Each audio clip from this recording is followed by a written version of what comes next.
शिक्षक का सच्चा सम्मान तभी होता है जब उसका राष्ट्र गौरवशाली हो। राष्ट्र गौरवशाली तभी होगा जब समाज जीवन मूल्यों और आदर्शों की पालना करे। समाज जीवन मूल्यों और आदर्शों की पालना करना तभी सीखेगा जब शिक्षक अपने उत्तरदायित्व की भली भांति निर्वहन करेगा। शिक्षक कभी साधारण नहीं होता है।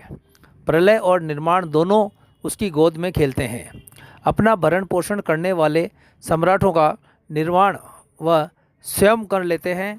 आज आवश्यकता है राष्ट्रीय चरित्र निर्माण करने वाले शिक्षकों की। हमारी संस्कृति में गुरुओं को सदैव देवतुल्य माना है। शिक्षक बालकों में स्वावलंबित देशभक्ति, नैतिकता, मानवता, संस्कार आदि भावनाओं को जागृत करे। प्रकृति के तत्व भी हमें अनुशासन का पाठ सिखाते रहते हैं, वो भी हमारे शिक्षक हैं। ये विचार भारत विकास परिषद शाखा नागौर के सह सचिव शरद कुमार जोशी ने भारत की प्राचीन गुरु शिष्य परंपरा पर अपने उद्बोधन में व्यक्त किए। भारत विकास परिषद शाखा नागौर द्वारा राष्ट्रीय प्रकल्प गुरु वंदन छात्र अभिनंदन का आयोजन विद्या भारती विद्यालय शारदा बाल निकेतन उच्च प्राथमिक विद्यालय में किया गया। कार्यक्रम का शुभारंभ परिषद के शाखा सचिव सुभाष ललवानी, शाखा संयोजक रवि प्रकाश सोनी, सदस्य मनोज जैन, अशोक राठी, विष्णु चांडक और संस्था के प्रधानाध्यापक अरविंद बोड़ा ने माँ सरस्वती, भारत माता और ओमकार के दिव्य चित्रों के समक्ष दीप प्रज्वलित कर किया। विद्यालय के भैयाओं ने समवेत स्वर में राष्ट्र गीत वंदे मातरम, सरस्वती वंदना, देशभक्ति गीत प्रस्तुत किए। आगंतुक महानुभावों का परिचय शाला के आचार्य रामेश्वर लाल गौड़ ने करवाया। परिषद की नागौर शाखा के सेवा संयोजक रवि प्रकाश सोनी ने भारत विकास परिषद द्वारा संचालित की जाने वाली गतिविधियों की जानकारी दी। सोनी ने अपने संबोधन में बताया कि 12 फरवरी 1963 में जो पौधा लगा था, आज वट वृक्ष की तरह भांति समाज में सेवा और संस्कार के कार्य कर रहा है। रचनात्मक और सेवा कार्यों में उत्कृष्ट कार्य करने हेतु इस वर्ष जिला स्तरीय स्वतंत्रता दिवस समारोह में परिषद को सम्मानित किया गया। संपर्क, सहयोग, संस्कार, सेवा और समर्पण के 5 आधारभूत बिंदुओं के आधार पर परिषद सेवा भाव से कार्य करती है। समाज के संपन्न वर्ग से सहयोग लेकर समाज के वंचित वर्ग के जीवन स्तर को ऊंचा उठाने का कार्य करती है। परिषद व्यक्ति निर्माण के राष्ट्र निर्माण के महान लक्ष्य को प्राप्त करने में भारत विकास परिषद की महत्वपूर्ण भूमिका है। परिषद द्वारा भारत को जानो सामान्य ज्ञान प्रतियोगिता के प्रथम चरण का लिखित परीक्षा के रूप में आयोजन किया गया। इस परीक्षा में प्रत्येक विद्यालय के बाल वर्ग और किशोर वर्ग में प्रथम और द्वितीय स्थान पर रहने वाले विद्यार्थी अब रविवार को द्वितीय चरण प्रश्न मंच में भाग लेंगे। द्वितीय चरण में विजेता छात्र छात्राओं को मौखिक प्रश्न पूछे जाएंगे। नागौर शाखा स्तर पर विजेता रहने वाले छात्र छात्राओं को आगामी 12 अक्टूबर को श्री गंगानगर में प्रतियोगिता के प्रांत सह संयोजक रामकिशोर सारडा के नेतृत्व में प्रांतीय प्रश्न मंच प्रतियोगिता में भाग लेंगे। इसी प्रकार शाखा स्तरीय राष्ट्रीय समूह गान प्रतियोगिता रविवार 21 सितंबर विद्या भारती विद्यालय शारदा बाल निकेतन उच्च माध्यमिक में समूह गान प्रतियोगिता आयोजित की जाएगी। इसमें भाग लेने वाले विद्यार्थियों को हिंदी एवं संस्कृत भाषा में गीत गाने होंगे। पुस्तक चेत शाखा स्तर पर विजेता रहने वाले दल को आगामी 5 अक्टूबर को लाडनू में होने वाली प्रांत स्तरीय प्रतियोगिता में भाग ले सकेंगे। प्लास्टिक मुक्त भारत और नशा मुक्ति की शपथ शाखा सचिव सुभाष ललवानी द्वारा दिलवाई गई। नागौर शाखा के सदस्य मनोज जैन ने विद्यालय परिवार का आभार व्यक्त किया। इस कार्यक्रम में विष्णु चांडक, अशोक राठी की भी उपस्थिति रही।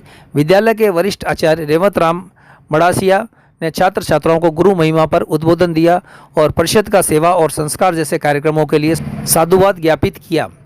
आज के इस कार्यक्रम में तुषार सोनी और पीयूष शर्मा को श्रेष्ठ कार्यों के लिए सद साहित्य पारितोषिक और प्रमाण पत्र देकर सम्मानित किया गया। भैयाओं द्वारा 16 शिक्षक शिक्षिकाओं को मंगल तिलक लगाकर लेखनी प्रदान करके सम्मान दिया गया। कार्यक्रम का समापन राष्ट्रगान के साथ हुआ। कार्यक्रम का सफल संचालन आचार्य अनिल टाक ने किया। चाचा जी हैं, आपके दादाजी हैं या आस पड़ोस हैं, मिलने वाले हैं, वो तो नशा करते होंगे। तो क्या नशा करना अच्छी चीज है? अच्छी चीज नहीं है ना। तो वो नशा तो छोड़ नहीं रहे। आपका भी तो कुछ दायित्व बनता है इस देश के प्रति, इस समाज के प्रति, अपने परिवार के प्रति। तो आज से आप लोगों को एक दायित्व मैं दे रहा हूं कि जो भी नशा करते हैं आपके आस पड़ोस में, आपके परिवार में, आपके मोहल्लों में, कृपया आप उनसे आग्रह करेंगे उनसे अनुनय विनय करेंगे कि आप नशा ना करें, क्योंकि नशा बहुत बुरी चीज होती है ना। नशा से कई तरह की बीमारियां होती हैं, कैंसर जैसे रोग होते हैं, जो कि बहुत ही खतरनाक जटिलतम रोग है। और निम्न बच्चों, भारत विकास परिषद एक गैर राजनीतिक और गैर सरकारी संस्था है। न तो हमें राजनीति से कोई मतलब है, न हमें सरकार के हम अनुबंधित हैं। भारत विकास परिषद की स्थापना सन 1963 में डॉक्टर सूरज प्रकाश जी और उनके कुछ मित्रों द्वारा की गई थी। 1963 में जब ऐसा माहौल बना था कि जब भारत में कुछ युद्ध होने की वजह से अराजकता फैली हुई थी, कुछ समस्याएं हुई थी, कई लोगों को कई जरूरतें जो पूरी हो नहीं रही थी, तो उन सब जरूरतों को पूरा करने के लिए समाज के कुछ प्रबुद्ध लोगों ने भारत विकास परिषद की स्थापना की थी। अब भारत विकास परिषद की स्थापना जब हुई तब उन्होंने कहा, सबने सोचा कि भाई हम इसको कैसे चलाया जाए। तो भारत में सबसे जो सही चीज थी कि भाई उद्देश्य सही होने चाहिए। अब उद्देश्य किसके सही होते हैं? उद्देश्य तो होते हैं स्वामी विवेकानंद जी के सही थे।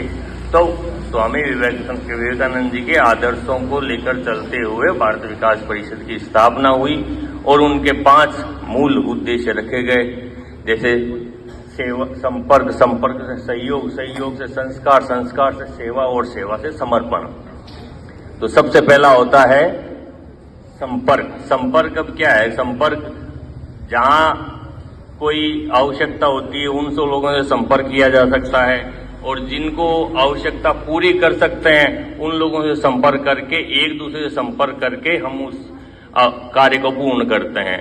अब कार्य कौन कौन से होते हैं? कार्य होते हैं सहयोग के, संस्कार के, अनेक ऐसे ऐसे कार्य होते हैं। तो भारत विकास परिषद अपने अनेक कार्यों को लेके, ऐसे कार्यों को लेके चलता है। जैसे सेवा के कार्य है, तो सेवा के कार्य में चिकित्सा सेवा और विकलांग सहायता सेवा, जल सेवा, ऐसे अनेक कार्यक्रम है, ऊनी वस्त्र सेवा, और जो पिछड़े वर्ग है, पिछड़े जो लोग हैं उनको मूल रूप में लाना अपने, और उनको उनकी कोई भी सहायता होनी है उनको करना, ऐसे कार्य अनेक कार्य करते हैं। शिक्षा के क्षेत्र में, तो शिक्षा के क्षेत्र में भारत को जानो प्रतियोगिता होती है, और जैसे हर तरह के कोई आवश्यकता होती है शिक्षा के क्षेत्र में, तो भारत विकास परिषद पूर्ण रूप से करता है। संस्कार, तो संस्कार के क्षेत्र में हमारे अनेक कार्यक्रम चलते रहते हैं। पूरा एक तो सांस्कृतिक सप्ताह चलता है जिसमें अनेक संस्कार के कार्यक्रम होते हैं, और एक सबसे बड़ा कार्यक्रम होता है हमारा गुरु वंदन छात्र अभिनंदन, जो आपके विद्यालय में आज आयोजित हो रहा है। इससे हम संस्कार सीखते हैं कि संस्कार कैसे, कि भाई सबसे पहला संस्कार होता है कि गुरु, और गुरु ही हमें सब कुछ संस्कार देता। तो गुरु की क्या हमारे जीवन में क्या महत्वता है वो भी सिखाई जाएगी, और गुरु के क्या उद्देश्य होते हैं कि जो शिक्षक को अपने जो शिष्यों को है उनका जीवन कैसे आप आगे बढ़ा सकते हो। उसी प्रकार शिक्षा, ये संस्कार के अनेक कार्यक्रम भारत विकास परिषद आयोजित करती है। इसी प्रकार से भारत विकास परिषद के एक और कार्यक्रम होता है अपना, जो यह भी कल 21 तारीख को होने जा रहा है, राष्ट्रीय समूह गान प्रश्न मंच है। तो ये भारत को जानो प्रश्न मंच का एक चरण तो आपके विद्यालय में हो चुका है, अब द्वितीय चरण है जो 21 तारीख को होने जा रहा है। तो उसके साथ में समूह गान प्रतियोगिता भी होने जा रही है, तो आप सभी उसमें भाग लें। हम राम लला के वंशज हैं, गीता हमारी गाथा है। हम राम लला के वंशज हैं, गीता हमारी गाथा है। हम गर्वित होकर कहते हैं, भारत हमारी माता है, भारत हमारी माता है। बोलिए भारत माता की। आदिकाल से अखिल विश्व को जीवन प्रदान करने वाली जगत जननी मां भगवती भारती, वीणावादिनी मां शारदा के चरणों में और सनातन हिंदू धर्म के आध्यात्मिक सांस्कृतिक प्रतीक चिन्ह ओमकार के दिव्य चित्रों के समक्ष मेरा शत शत वंदन, अभिनंदन, प्रणाम। पृथ्वी सब कागद करूं, कलम करूं बन राय, 7 समुद्र मसी करूं, गुरु गुण लिखा ना जाए। जिस कार्यक्रम के निमित्त आज हम लोग यहां एकत्रित हुए हैं, गुरु का वंदन करना, गुरु का वर्णन, गुरु का बखान, गुरु की महिमा, यदि सभी 7 समुद्रों को शाही बना ली जाए और विश्व के सभी जंगलों की लकड़ी को काट करके पेन बना लिया जाए, कलम बना लिया जाए, तब भी उनकी महिमा का वर्णन करने में हम लोग सक्षम नहीं हैं। ऐसे श्रेष्ठ आचार्य बंधुओं को जो मेरे बाईं ओर बैठे हैं, उनको आज इस कार्यक्रम में मैं हाथ जोड़ करके वंदन करता हूं, अभिनंदन करता हूं, प्रणाम करता हूं। भारत विकास परिषद शाखा नागौर के माननीय सचिव श्रीमान सुभाष जी ललवाणी,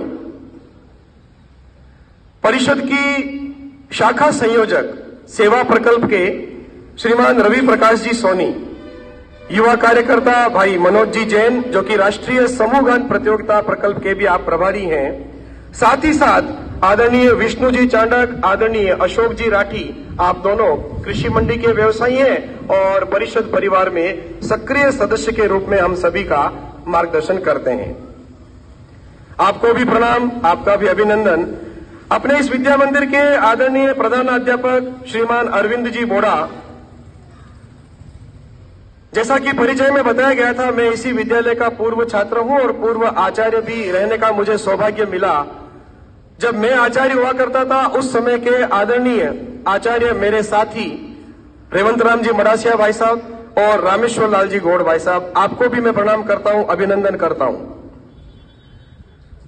इस देश को जगत का सिरमौर राष्ट्र बनाने की अभिलाषा अपने मन में संजोए।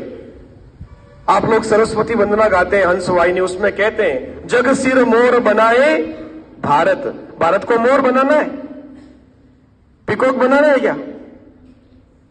जग सिर मोर, इस राष्ट्र का, इस जगत का सिरमौर राष्ट्र बनाना है, ऐसी अपेक्षा आप मां शारदा से प्रार्थना के रूप में करते हैं। ऐसे श्रेष्ठ विचारों को अपने मन में लेने वाले, आप सभी के हृदयों में बसने वाले राम और कृष्ण को भी मेरा प्रणाम। इस विद्या मंदिर के कण कण में विराजमान केशव और माधव को भी आज के इस कार्यक्रम के निमित्त मेरा प्रणाम, अभिनंदन, वंदन। प्रिय साथियों, हम सभी का परम सौभाग्य है कि हमारा जन्म भारत भूमि में हुआ है। भारत कोई जमीन का टुकड़ा मात्र नहीं है, अपितु जीता जागता राष्ट्र पुरुष है। क्या है भारत? एक बार हम सभी बोलेंगे, जीता जागता राष्ट्र पुरुष।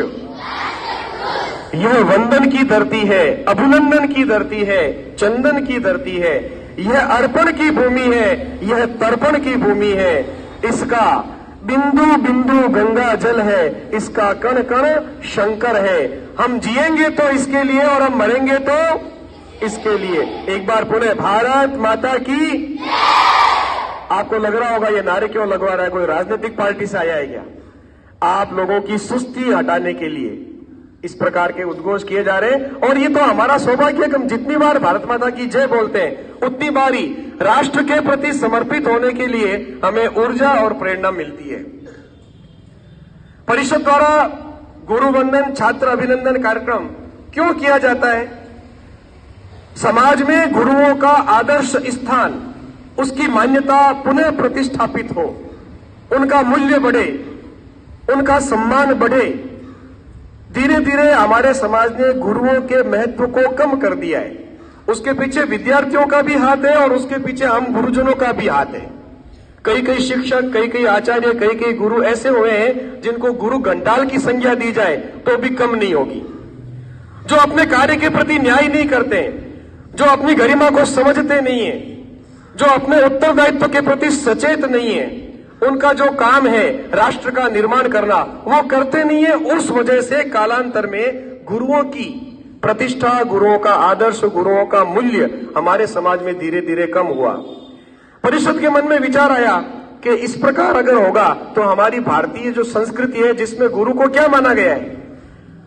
भगवान माना गया है। आप लोग गाते होंगे, पहले हम जब छोटे थे तब यहां प्रार्थना में गाते थे, गुरुर ब्रह्मा गुरुर विष्णु गुरुर देवो महेश्वर है, गुरुर साक्षात पर ब्रह्म तस्मै श्री गुरुवे नमः। गुरु को तो हमने साक्षात ब्रह्मा माना है, प्रभु का स्थान दिया है, और वो ओछी हरकत कैसे कर सकता है, उसका समाज में अवमूल्यन कैसे हो सकता है, वो ऐसा काम क्यों करे जिससे के बारे में उसको गुरु घंटाल कहना पड़े। गुरुओं की प्रतिष्ठा एक बार पुनः समाज में अच्छे स्थान पर आ जाए, इसलिए विद्यार्थियों के सामने गुरुजनों का अभिनंदन वंदन करते हैं, ताकि उनके मन में गुरु के प्रति सम्मान और बढ़े, समाज में उनकी प्रतिष्ठा और बढ़े। अब क्या केवल एक पेन दे देने से, नारियल दे देने से, अंग वस्त्र उठा देने से या कोई मोमेंटो दे देने से गुरु का सम्मान हो जाता है क्या? नहीं होता है। ये सम्मान का एक प्रतीक जरूर है। अभी हमारे कार्यक्रम में आप लोग अपने गुरुजनों को चरण स्पर्श करेंगे, तिलक लगाएंगे, उनको कलम प्रदान करेंगे, इनसे उनका सम्मान बढ़ेगा जरूर। लेकिन शिक्षक का सच्चा सम्मान और गौरव तभी होता है जब हमारा राष्ट्र गौरवशाली होता है। अब आप कहेंगे साहब इसमें राष्ट्र कहां से बीच में आ गया? राष्ट्र तभी गौरवशाली होता है जब वह राष्ट्र अपने जीवन मूल्यों और अपनी परंपराओं को निर्वाह करने में सक्षम और सफल होता है। अब ये राष्ट्र सफल और सक्षम तभी होता है जब शिक्षक अपने उत्तरदायित्वों का निर्वहन अच्छी तरह से करता है। अगर शिक्षक अपने उत्तरदायित्वों का निर्वहन नहीं करेगा तो जिस प्रकार के राष्ट्र की कल्पना संघ या विद्या भारती चाहती है या आज का समाज चाहता है, वह नहीं बन पाएगा। शिक्षक का सच्चा सम्मान तभी है जब वो राष्ट्रीय चरित्र का निर्माण करने वाली शिक्षा, नैतिक शिक्षा, जीवन निर्माण करने वाली शिक्षा अपने विद्यार्थियों को दे। एक शिक्षक सफल तभी माना जाता है जब वह राष्ट्रीय चरित्र निर्माण करने में सफल होता है। यदि हम, हमारे समाज के लोग, हमारे समाज के विद्यार्थी, हमारे समाज का युवा राष्ट्रीय चरित्र से शून्य है तो उस राष्ट्र का पतन होने में देर नहीं लगने वाली है। और हमने देखा है हमारे इतिहास में जब जब हमारे देश में राष्ट्रीय चरित्र का पतन हुआ है तब तब हमारे देश को मुंह की खानी पड़ी है। विगत 8-10 वर्षों से इस प्रकार की एक चेतना जागृत हुई है हमारे राष्ट्र में कि प्रत्येक व्यक्ति राष्ट्रीय भावना से ओतप्रोत हो गया है। अच्छी बात है। इसी भावना को और बढ़ाने के लिए हमको इस प्रकार के संस्कारक्षम कार्यक्रम करने की, लोगों का प्रबोधन करने की आवश्यकता है।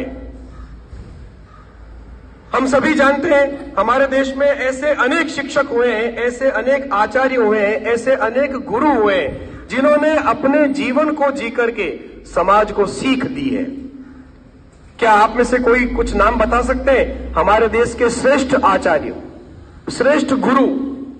और मुझे विश्वास है कि आपके विद्या मंदिर में कई बार प्रार्थना सभा में भी, कक्षा कक्ष में भी उनका नाम लिया गया है, आपको बताया गया है उनके बारे में। कोई भी एक या दो भैया खड़ा होकर, हाँ जी आप बताइए, आपने सबसे पहले हाथ खड़ा किया। अरे वाह, बहुत बढ़िया, शानदार तालियां हो जाए इस भैया के लिए।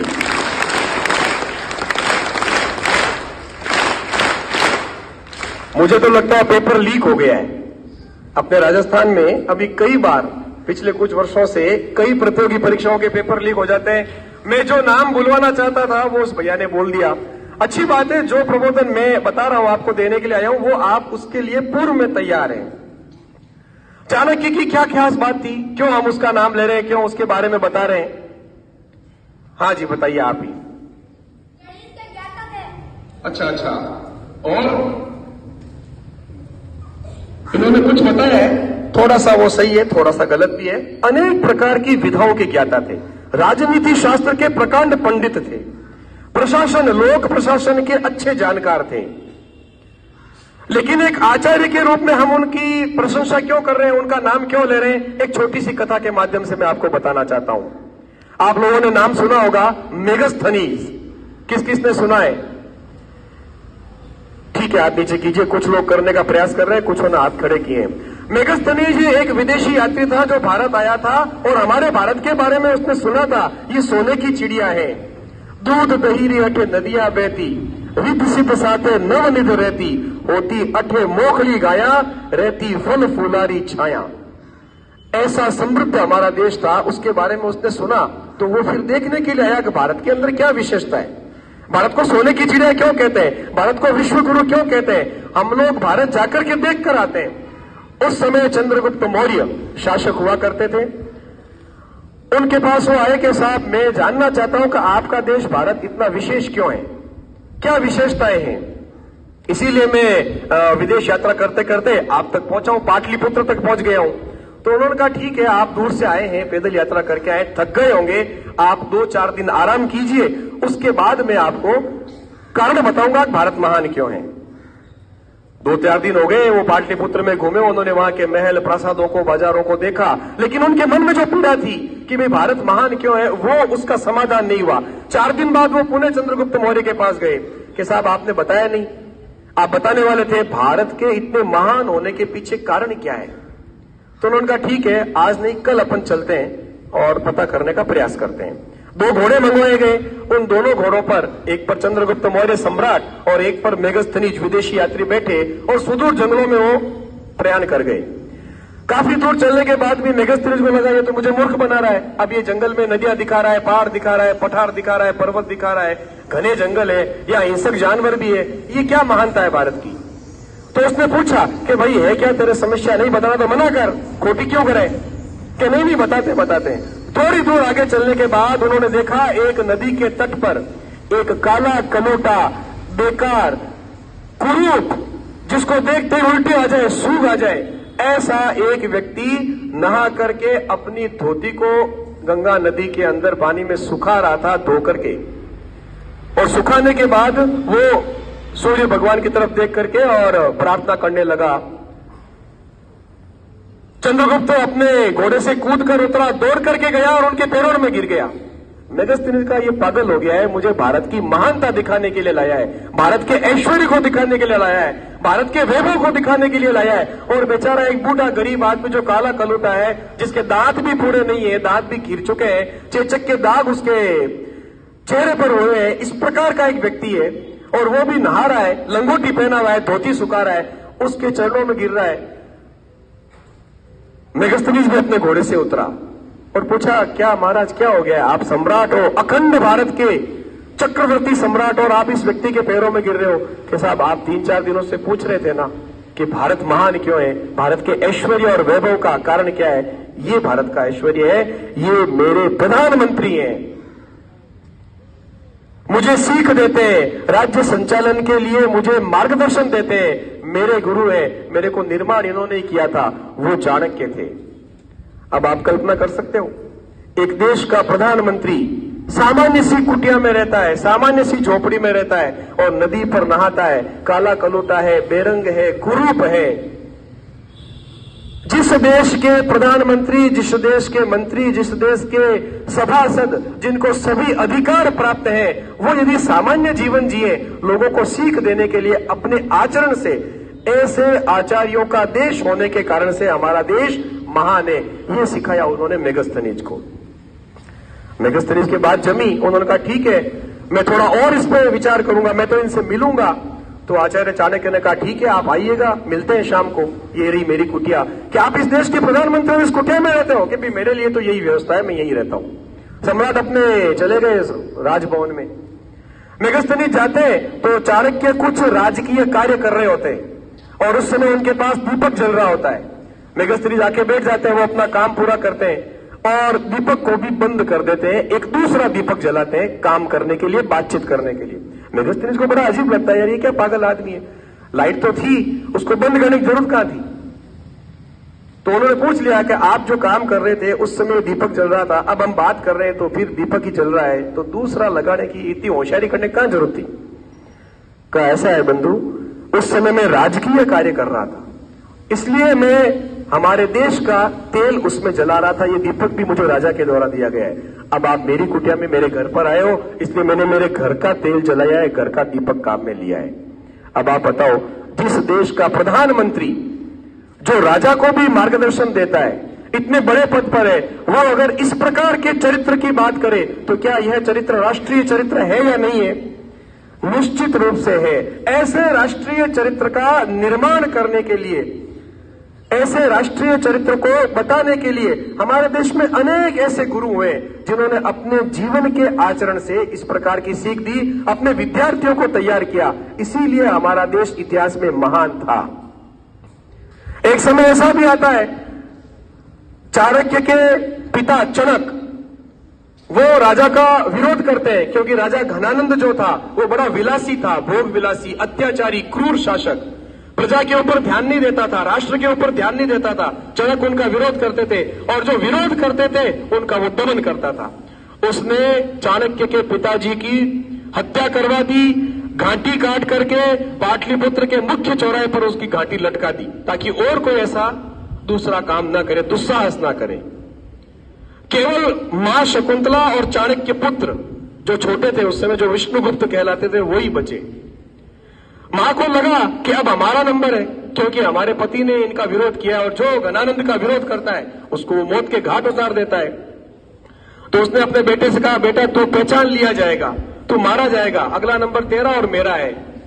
चाणक्य गए, अपने पिता की चिता की राख में जाकर के अपना मुंह लगा दिया।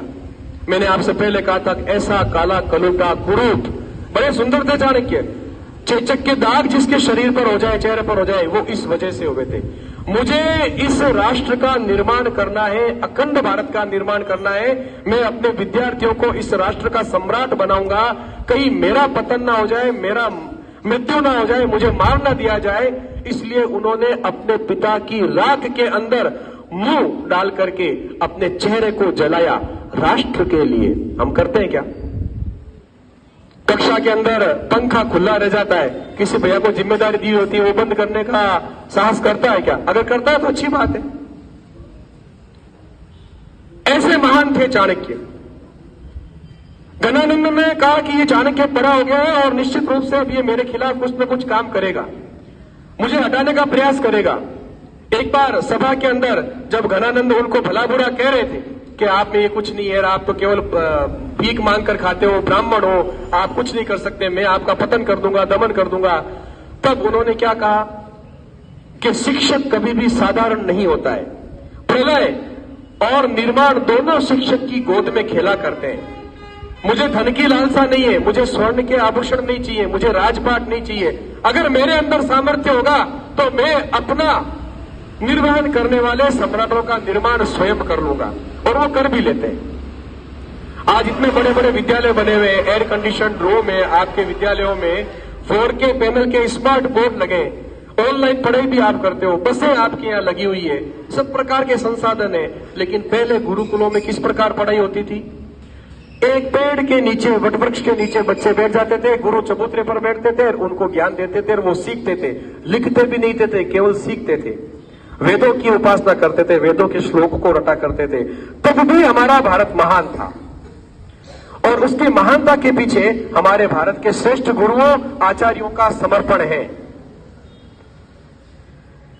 मित्रों, यदि एक पुल गलत बन जाए तो कोई बहुत बड़ी क्षति नहीं होती है। वो पुल टूट जाता है, 100, 200, 500 आदमी, कुछ कारें, कुछ ट्रकें उसके टूटने से दब करके खत्म हो जाती है। जन हानि होती है, धन हानि होती है, लोग मरते भी हैं। एक डॉक्टर अगर गलत बन जाए तो भी कोई बहुत ज्यादा हानि नहीं होती। वो अपने पूरे जीवन काल में, अपने डॉक्टरी पेशे में 100-200 लोगों को मार देता है अपनी गलतियों की वजह से। सरकार का नुकसान होता है, उसकी प्रतिष्ठा भी खत्म होती है। कोई बहुत बड़ा नुकसान नहीं है, नुकसान जरूर है, दुख की बात जरूर है, पर इतनी भी ज्यादा दुख की बात नहीं है। लेकिन यदि एक अध्यापक गलत हो जाए, वो अपने उत्तरदायित्व का निर्वहन न करे, वो राष्ट्रीय चरित्र का निर्माण करने वाली शिक्षा प्रदान न करे, तो वह आगे आने वाली पूरी पीढ़ी को मार देता है। और फिर हम श्रेष्ठ, समर्थ, सशक्त भारत की कल्पना नहीं कर सकते हैं। आज के ये कार्यक्रम में केवल शिक्षकों को उनके राष्ट्रीय चरित्र, उनके उत्तरदायित्व को पुनः याद दिलाने, उनका सम्मान करने और उनका अभिनंदन करने का ही कार्यक्रम है। हमारे पास जिम्मेदारी ये नहीं है कि हमारा विद्यालय अगले 30-40 साल तक कैसे चलेगा। हमारे पास जिम्मेदारी यह है कि हमारे पास जितने भी विद्यार्थी आए हैं, वे डॉक्टर्स बने या ना बने, इंजीनियर्स बने या ना बने, प्रशासनिक अधिकारी बने या ना बने, बहुत अच्छे व्यवसायी बने या ना बने, लेकिन वो राष्ट्रभक्त नागरिक जरूर बन जाए। उनके अंदर राष्ट्रीय चेतना आ जाए, वो अपने राष्ट्र के लिए कुछ करने वाले बन जाए। ऐसा एक महान उद्देश्य लेकर के भारत विकास परिषद के द्वारा गुरु वंदन छात्र अभिनंदन कार्यक्रम चलाया जाता है।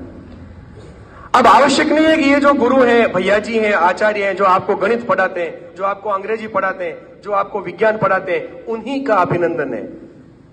ये तो पढ़ाते ही है, इनका अभिनंदन होगा ही, होना ही चाहिए, आप रोजाना करते भी हो। लेकिन प्रातःकाल सूर्य उदय होता है, किस दिशा में उदय होता है?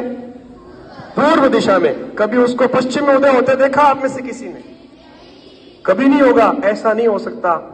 सदैव निश्चित समय पर अपनी कला के अनुसार अपनी योजना से पूर्व दिशा में सूर्य उदय होता है, सदैव पश्चिम में अस्त होता है। सूर्य के उदय होने से ही, उसके प्रकाश से ही ये प्रकृति, ये जीवन, ये जगत चलता है। कभी एब्सेंट नहीं हुआ का आपने कभी उसकी एप्लीकेशन देखी क्या? Today I am ill, I can not attend the school, please give me leave. कभी नहीं होती है, शाश्वत है, सनातन है, यूनिवर्सल है। वो हमें क्या सीख देता है?